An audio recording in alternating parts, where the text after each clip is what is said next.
Halo semuanya, dalam video ini saya ingin memberikan sedikit edukasi dan sharing seputar asuransi, di mana asuransi memang sudah merupakan kebutuhan bagi kita sebagai masyarakat modern saat ini. Jangan lupa untuk di-subscribe dan bunyikan loncengnya agar tetap bisa mendapatkan video-video terupdate dari channel ini.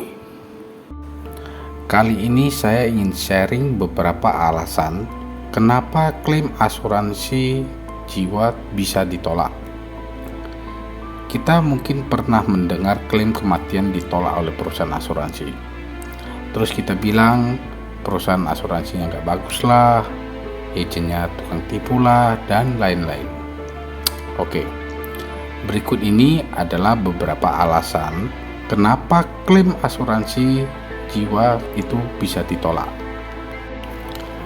Yang pertama itu persyaratan berkas dan dokumen itu tidak lengkap. Setiap perusahaan asuransi mempunyai tata cara dan persyaratan yang secara umum mesti dipenuhi. Tetapi mungkin ada beberapa perusahaan asuransi yang memerlukan syarat yang lebih spesifik. Jadi kita harus membaca polis dengan teliti ataupun mencari agen asuransi yang profesional untuk membantu kita menjelaskan semua berkas dokumen yang harus kita siapkan supaya proses pengklaiman tidak terhambat ataupun ditolak. Yang kedua itu melewati masa kadaluarsa.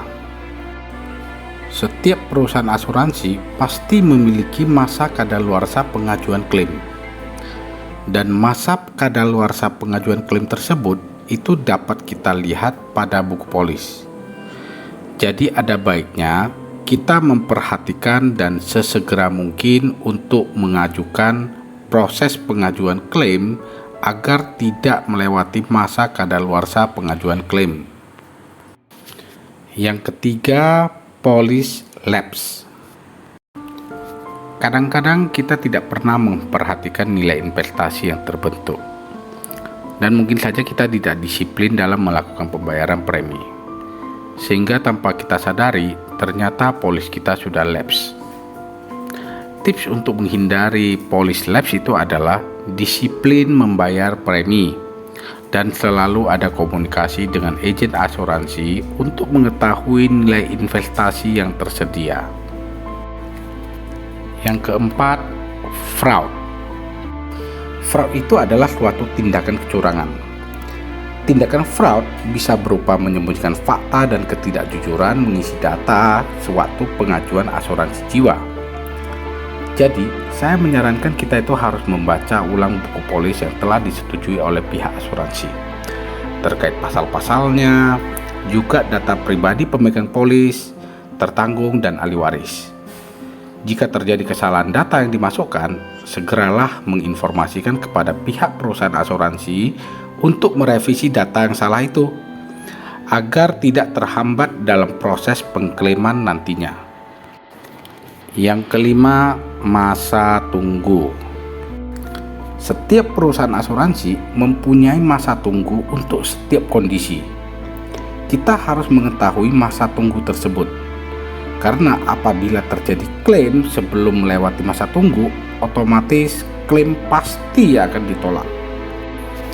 Yang keenam, pengecualian. Di dalam polis, selain mengatur hal-hal yang termasuk dalam tanggungan asuransi, polis juga mengatur hal-hal pengecualian. Dalam artian, ada beberapa hal yang tidak termasuk dalam tanggungan asuransi.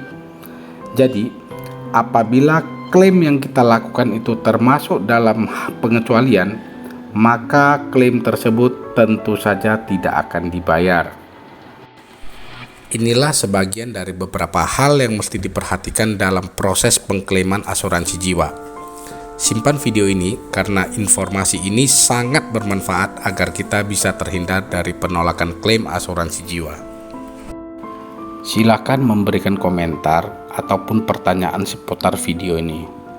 Anda juga bisa memfollow Instagram @rudi.pfc untuk konsultasi seputar asuransi. Mari kita memahami asuransi yang telah menjadi kebutuhan dalam kehidupan masyarakat modern saat ini.